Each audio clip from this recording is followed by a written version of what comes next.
नमस्कार, आपका स्वागत है हमारे खास कार्यक्रम हरियाणा डायरी में। इस कार्यक्रम का एक ही उद्देश्य है कि आप तक हरियाणा के उस विकास की जानकारी पहुंचाई जाए जो मुख्यमंत्री मनोहर लाल के नेतृत्व में लगातार किया जा रहा है। साथ ही हम आपको बताएंगे सरकार की नई और पुरानी सभी योजनाओं के बारे में जो प्रदेशवासियों के लिए कल्याणकारी हैं।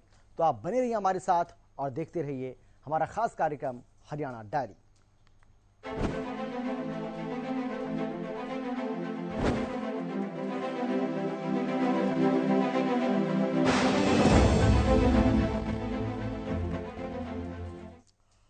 राष्ट्रमंडल खेलों में दुनिया भर में हरियाणा और देश का नाम ऊंचा करने वाले खिलाड़ियों को मुख्यमंत्री मनोहर लाल आज गुरुग्राम में सम्मानित किया।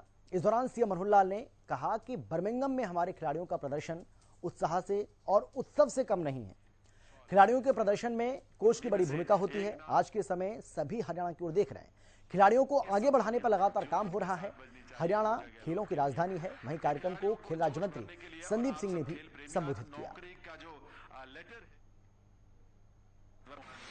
वास्तव में ही पिछला पखवाड़ा अगर हम देखते हैं तो इस देश का दो उत्सवों का यह पखवाड़ा चला है।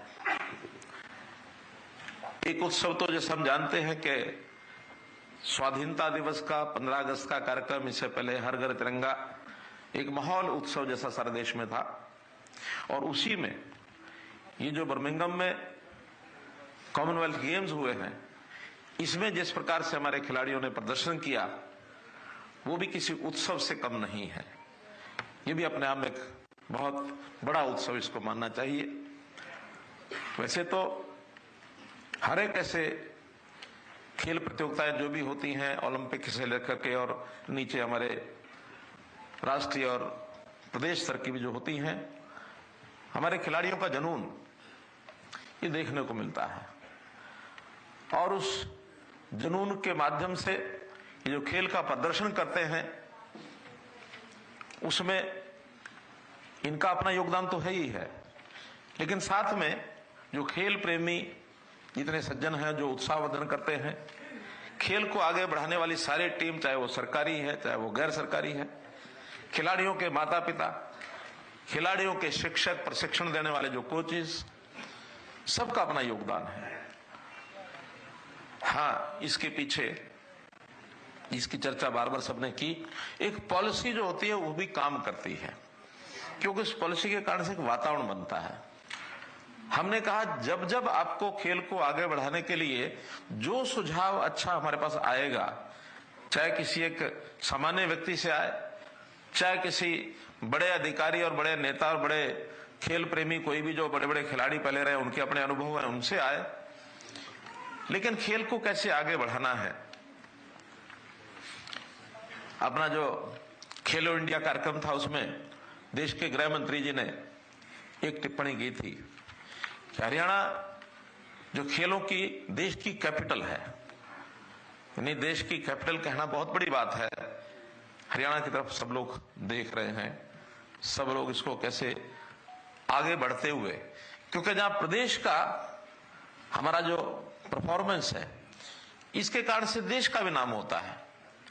देश की टैली में भी हम जितना योगदान कर सकें उसके कारण से देश का मान सम्मान बढ़ेगा। आज हम सब यहां एकत्र हुए हैं। आज ये मान सम्मान नाम से कि खिलाड़ियों का मान सम्मान करेंगे। खिलाड़ियों का तो मान सम्मान है ही है, उनके माता पिता का भी मान सम्मान है, उनके खेलों में आगे बढ़ाने के लिए जिसने भी योगदान दिया उसका सम्मान है, लेकिन सबसे बड़ा सम्मान वो मेरे हरियाणा प्रदेश का है। हम सब लोग इस नाते से अगर कोई लक्ष्य रखना है अपने प्रदेशवासियों को, तो मुझे अपने प्रदेश को कैसे आगे बढ़ाना है, ये अगर भावना सब में आती है तो हमारा गौरव आगे बढ़ेगा। आपको ध्यान में होगा जब मैंने पहला चुनाव लड़ा 2014 में, उस समय एक नारा दिया था, हरियाणा एक, आगे क्या था, हरियाणा में एक। क्यों दिया था? सोच समझ के दिया था कि व्यक्ति कई बार छोटे दायरे में बंधा रहता है, अपने बारे में सोचता, अपने परिवार के बारे में सोचता, अपने गांव के बारे में सोचने लगता, अपने जाति के बारे में सोचने लगता, लेकिन बड़ी सोच थोड़ी, वैसे तो राष्ट्रीय सोच हमारी, इससे बड़ी सोच भी राष्ट्रीय सोच है, लेकिन अगर प्रदेश के नाते भी अगर हमको अपना योगदान देना है तो प्रदेश की सोच पहले आएगी, उसके बाद राष्ट्रीय सोच भी आएगी। हर व्यक्ति में प्रदेश की अगर सोच बनती है, प्रदेश का गौरव उसके मन में आता है, तो निश्चित रूप से हमारा प्रदेश देश और दुनिया में सबसे आगे बढ़ सकता है। इसलिए आज हम यहां एकत्र हुए हैं। मैं इस अवसर पर ऐसे सब खिलाड़ियों को, इनको बहुत बहुत बधाई देता हूं और आशा करता हूं कि इसी प्रकार अपना जो एक टारगेट है उसको ऊंचा लक्ष्य रख करके, एम हाई, इस नाते से टारगेट ऊंचा अपना रखें और लगातार अपने इन प्रयत्नों में लगे रहें। निश्चित रूप से इनको एक दिन देश और दुनिया के अंदर लोग जानने लगेंगे कि हाँ भाई, हरियाणा का, भारतवर्ष का एक ऐसा खिलाड़ी जिसने किसी समय में अपना एक रिकॉर्ड बनाया था। तो इस नाते से हम आगे बढ़ें। और बड़ी बात यह है कि जैसे हमने बेटी बचाओ बेटी पढ़ाओ का वो जो एक देश के प्रधानमंत्री ने आह्वान किया था, उसके अंदर बेटियां भी बहुत अच्छा परफॉर्मेंस कर रही हैं, हर क्षेत्र में कर रही हैं।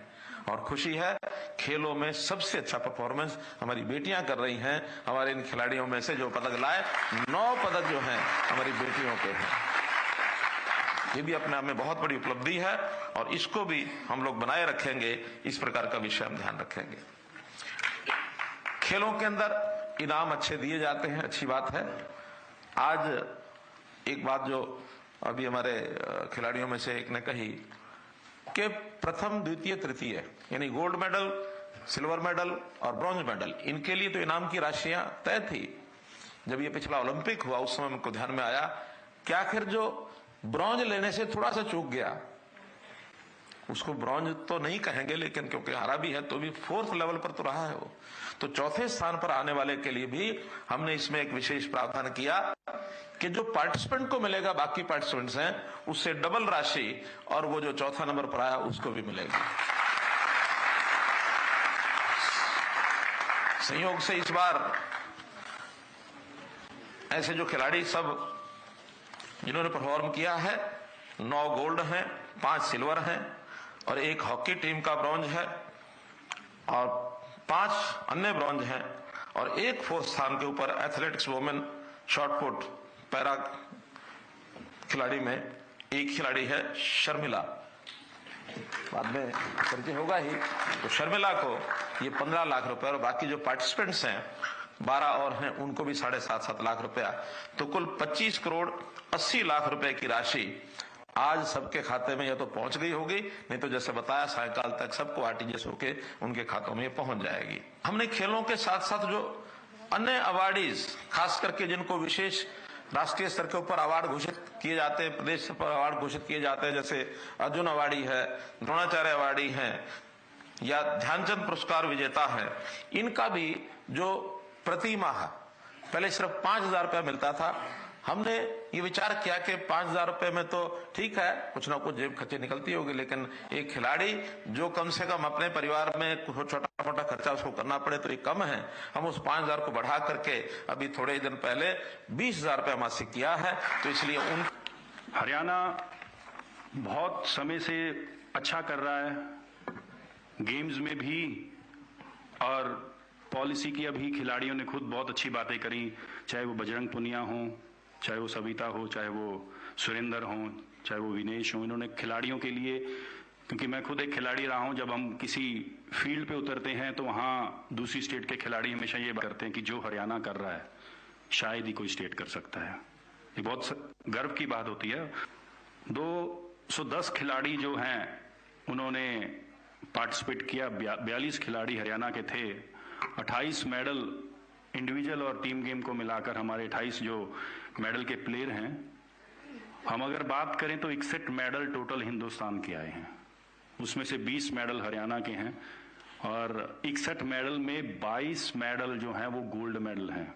शायद किसी ने बात की हो, हमारे पूरे हिंदुस्तान में माननीय प्रधानमंत्री जी ने एक नारा दिया, हर घर तिरंगा। लेकिन एक बात यह भी नोट करने की है कि 22 गोल्ड मेडल हिंदुस्तान के उस धरती पर आए जिस देश ने पूरी दुनिया के ऊपर रूल किया है, राज किया है। तो वहां पर हमारा राष्ट्रीय गान भी बजा है, वहां पर हमारा तिरंगा भी लहरा है। मैं खिलाड़ियों को कुछ ये चीजें बताना चाहता हूं कि ये जो समय है, आपके गले में मेडल है, आपके सामने लोग तालियां बजा रहे हैं, ये टाइम मुड़ के नहीं आएगा, ये पलट कर नहीं आएगा। आपने कितनी मेहनत की है, आपने कितने पसीना बहाया है, खून बहाया है, इंजरीज आई हैं, आपके कोचेज ने जब आपको ट्रेनिंग दी है तो आपके मन में कई बार खिलाड़ी के आता है कि यार शायद कोच मुझे ज्यादा ट्रेनिंग कर रहा है कि जिससे मैं इंजरी हो जाए और मैं बाहर हो जाऊं, ऐसे भी मन में आते हैं खिलाड़ियों में। लेकिन जब वो मेडल आता है तो वो सारी चीजें दूर हो जाती हैं, चली जाती हैं। ये जो भावनाएं हैं ये खिलाड़ी समझ सकता है। हमारे हिंदुस्तान के अंदर बहुत से ऐसे खिलाड़ी हैं जो इंजरी के कारण अपना भविष्य जो है वो उज्जवल नहीं कर पाए। लेकिन माननीय मुख्यमंत्री जी ने 2 महीने पहले, जब खेलो इंडिया से जस्ट पहले, एक ऐसा रिहैब सेंटर हरियाणा में खोला जो पूरे हिंदुस्तान में ऐसा सेंटर नहीं है। साल पहले विनेश फोगाट हो, चाहे हमारे बजरंग हो, चाहे साक्षी हो, चाहे कई हॉकी प्लेयर्स हैं, कई बॉक्सर्स हैं, इंजरी से काफी समय तक गेमों से बाहर रहे। लेकिन रिकवरी के लिए इनको विदेशों में जाना पड़ता था और विदेशों में जाकर खुद का पैसा भी लगाते थे और गवर्नमेंट का पैसा भी लगता था और टाइम भी वेस्ट होता था।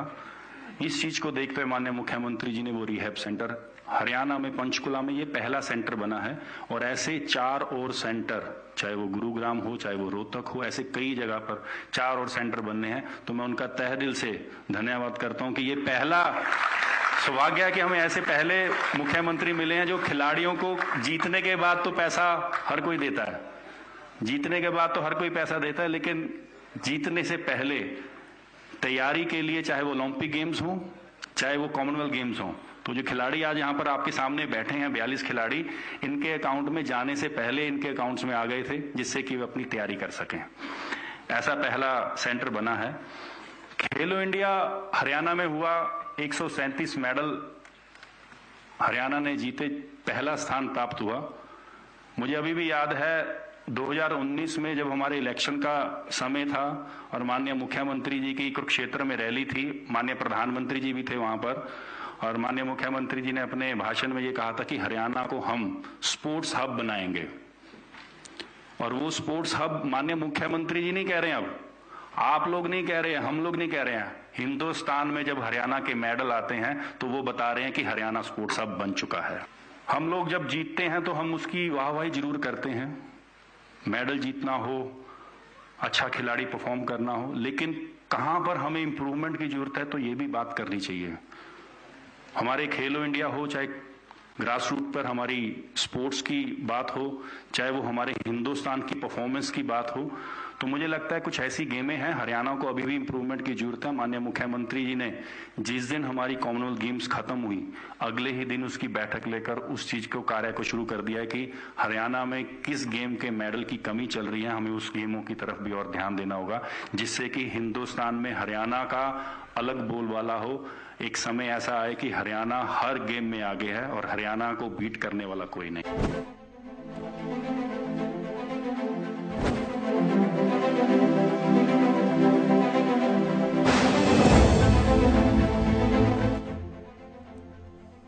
हरियाणा के मुख्यमंत्री मनोहर लाल ने पूर्व प्रधानमंत्री अटल बिहारी वाजपेयी को उनकी पुण्यतिथि पर नमन किया।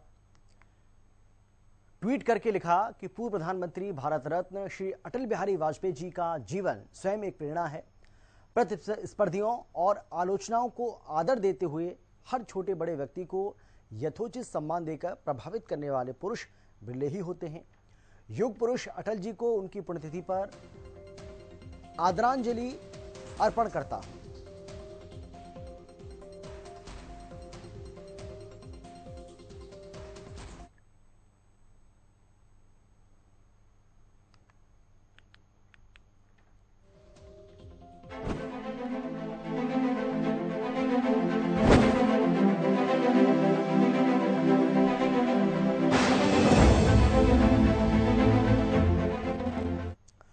वहीं लंपी वायरस की रोकथाम को लेकर केंद्रीय मंत्री पुरुषोत्तम रूपाला की अध्यक्षता में एक बैठक हुई है, जिसमें कृषि मंत्री जेपी दलाल भी शामिल हुए। बैठक के बाद जेपी दलाल ने प्रेस कॉन्फ्रेंस को संबोधित किया और कहा कि हरियाणा सरकार लंपी वायरस की रोकथाम के लिए पूरी तरह से तैयार है। बेसहारा पशु हैं उनको भी वैक्सीनेशन करें और जो इस बीमारी से ग्रस्त पशु हैं उनको कैसे आइसोलेट करें, तो इस दिशा में हमने काम किया है। एक प्रार्थना हमने की कि इस जो वैक्सीन है, क्योंकि हमारे पास टाइम नहीं है, टेंडर करने का वक्त कम है, तो इसको जैम पे डलवा दें ताकि हम तुरंत ऑर्डर करते रहें। और हमें ज़रूरत पड़ेगी हाँ 18-20 लाख यूनिट की, अभी तो 3 लाख हमने मंगवाई है, तो वो भी जो ज़रूरत पड़ेगी तो हम बगैर टेंडर प्रक्रिया के जैम के रेट से खरीद करके किसानों तक पहुंचाते पाए। दूसरा हमारा विषय ये है कि हम नई वैक्सीन की जो खोज हुई है एनआरसी हिसार में, जो वो भी केंद्र सरकार की यूनिट है, उसकी वैक्सीन का तेज गति से उसको अप्रूवल दिलवाएं और उस वैक्सीन को हमारे जो वैक्सीन इंस्टीट्यूट है हिसार में, वहीं पर उसका हम निर्माण करवाएंगे। लेकिन उसमें मंत्री जी ने बताया कि उसमें जो प्रोसेस है, प्रोटोकॉल है, 2-3 महीने का टाइम लग जाएगा, तो उसकी इंतज़ार ना करके उसी से वैक्सीनेशन का काम शुरू करवा दिया।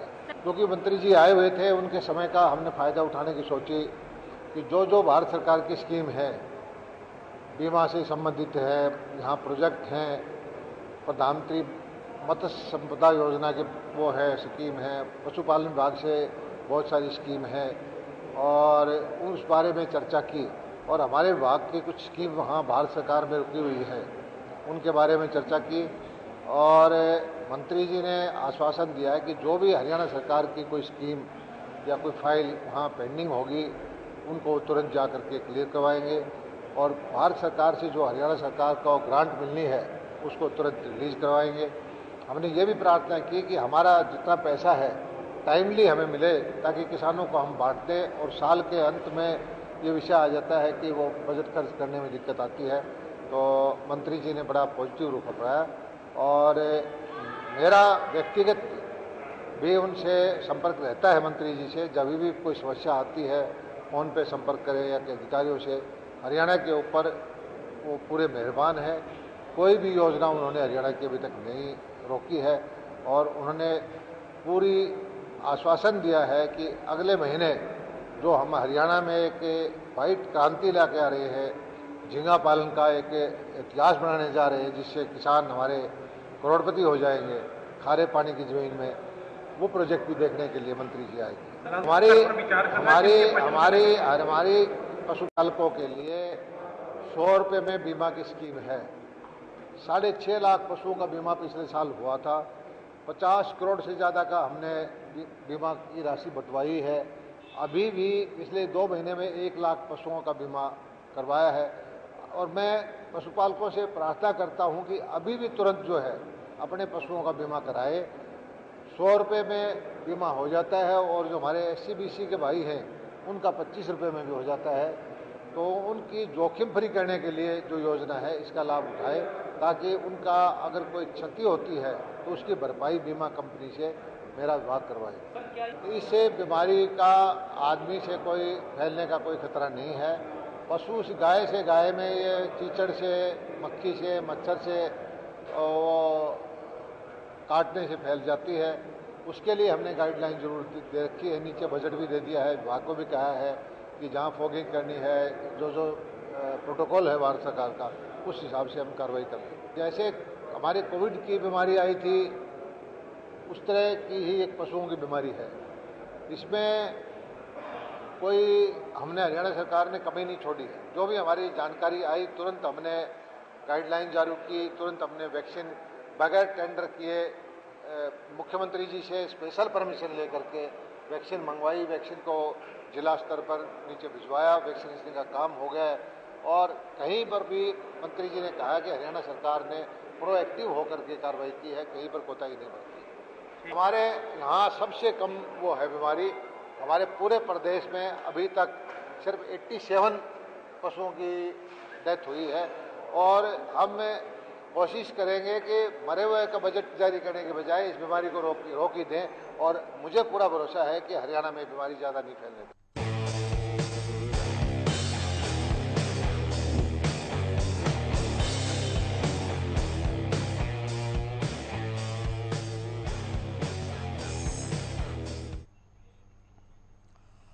हरियाणा सरकार ने पुलिस की emergency response and support system dial 112 को और ज्यादा प्रभावी बनाने के लिए इसमें कई नई सुविधाएं जोड़ने जा रही है, जिससे यह सुविधा आमजन के लिए पहले से ज्यादा उपयोगी साबित होगी। वहीं डायल 112 सेवा पर तैनात पुलिसकर्मियों को सख्त निर्देश जारी किए गए कि वो शिकायतकर्ताओं से बातचीत करते समय अपना व्यवहार ठीक रखें। हरियाणा सरकार 1 नवंबर से इन नए नियमों को लागू करने की तैयारी में है।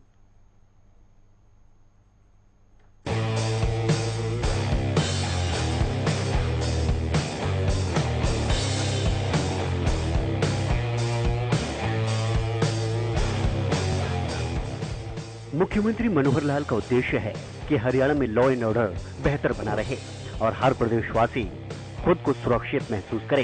इसी को लेकर हरियाणा सरकार पुलिस की emergency response and support system यानी कि ERSS सेवा डायल 112 को और ज्यादा प्रभावी बनाने के लिए इसमें कई नई सुविधाएं जोड़ने जा रही है। प्रदेश सरकार का मानना है कि ये सुविधाएं जोड़ने से ये सेवा आम जन के लिए पहले से ज्यादा उपयोगी साबित होगी। हरियाणा में डायल 112 सेवा की शुरुआत पिछले साल 12 जुलाई को हुई थी। इस सेवा के तहत 112 नंबर डायल करने पर पुलिस की गाड़ी 15 से 20 मिनट में आपके पास पहुंच जाएगी। डायल 112 सेवा में बदलाव को लेकर गृह मंत्री अनिल विज से चर्चा हो चुकी है और उन्होंने इन बदलावों को अपनी स्वीकृति प्रदान कर दी है। इन बदलावों में से एक, अगर सफर के दौरान आपकी गाड़ी खराब या दुर्घटनाग्रस्त हो जाए तो 112 नंबर डायल करने पर पुलिस की इनोवा गाड़ी आपको और आपके परिवार को सकुशल घर छोड़कर आएगी। इसके अलावा अब नई व्यवस्था के मुताबिक डायल 112 पर सूचना आने के बाद किसी भी पुलिसकर्मी का अपने अधिकार क्षेत्र या सीमा का बहाना नहीं चलेगा। उसे तुरंत प्रभाव से जरूरतमंद की मदद करनी होगी।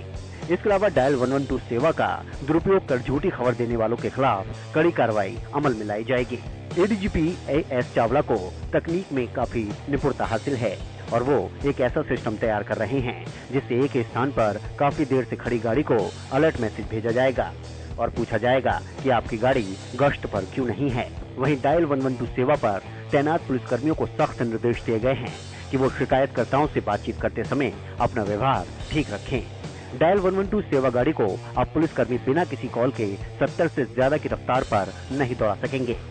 बेवजह 100 से ज्यादा स्पीड रखने पर गाड़ी में अलार्म बजेगा और संदेश सुनाई देगा कि बिना किसी काम के आप इतनी स्पीड से गाड़ी क्यों चला रहे हैं। अपराधियों का पीछा करते समय ही गाड़ी 100 की स्पीड से ज्यादा दौड़ाने की अनुमति होगी। हरियाणा सरकार 1 नवंबर से इन नियमों को लागू करने की तैयारी में है। हरियाणा सरकार प्रदेश में कानून व्यवस्था को बेहतर से बेहतर करने की कवायद में जुटी है और मुख्यमंत्री मनोहर लाल के नेतृत्व में प्रदेश का लॉ एंड ऑर्डर मजबूत होता जा रहा है ताकि प्रदेश का हर शख्स खुद को सुरक्षित महसूस करे।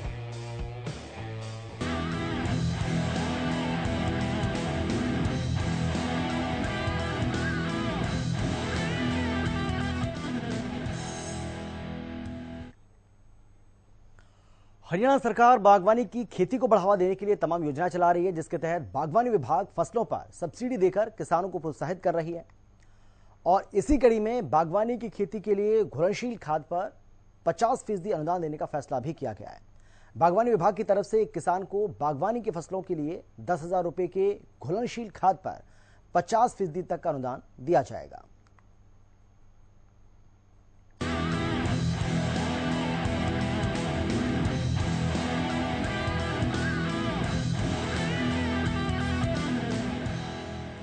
मुख्यमंत्री मनोहर लाल के नेतृत्व में हरियाणा का किसान प्रगति के पथ पर बढ़ता जा रहा है, क्योंकि मुख्यमंत्री का उद्देश्य है कि किसानों की आय में बढ़ोतरी की जाए ताकि प्रदेश का किसान पूर्ण रूप से विकसित हो सके। इसी के मद्देनजर हरियाणा में बागवानी खेती को बढ़ावा देने के लिए प्रदेश सरकार तमाम योजनाएं चला रही है और प्रदेश सरकार बागवानी की खेती करने वाले किसानों को लगातार प्रोत्साहित कर रही है। सरकार बागवानी खेती करने वाले किसानों को सब्सिडी भी दे रही है ताकि किसान परंपरागत खेती का मोह त्याग कर बागवानी को बढ़ावा दे सकें।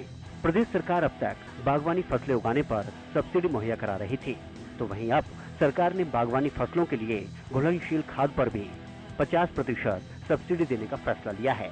बागवानी विभाग की ओर से एक किसान को 10,000 रुपए की घुलनशील खाद पर 50% तक सब्सिडी दी जाएगी। एक किसान 5 एकड़ के लिए ज्यादा से ज्यादा घुलनशील खाद खरीद सकता है। हरियाणा में किसानों को बड़ी राहत, बागवानी के लिए घुलनशील खाद खरीदने पर मिलेगी सब्सिडी। किसानों को इफ्को या क्रवगो कंपनी से खाद खरीदना होगा। किसानों को 10,000 रुपए तक का खाद खरीदना होगा। खाद का बिल संबंधित खंड उद्यान विकास अधिकारी कार्यालय में जमा करवाना होगा। बिल जमा होने पर किसानों को 50% सब्सिडी दी जाएगी। हरियाणा सरकार किसानों को परंपरागत खेती छोड़कर बागवानी की खेती के लिए प्रेरित कर रही है, ताकि बागवानी की खेती के माध्यम से किसानों की आय में वृद्धि हो सके, जिससे प्रदेश का हर किसान आर्थिक रूप से ज्यादा मजबूत हो सके। और इसी के साथ हरियाणा डायरी में फिलहाल इतना, छोटे से ब्रेक के बाद फौरन लौट रहे हैं।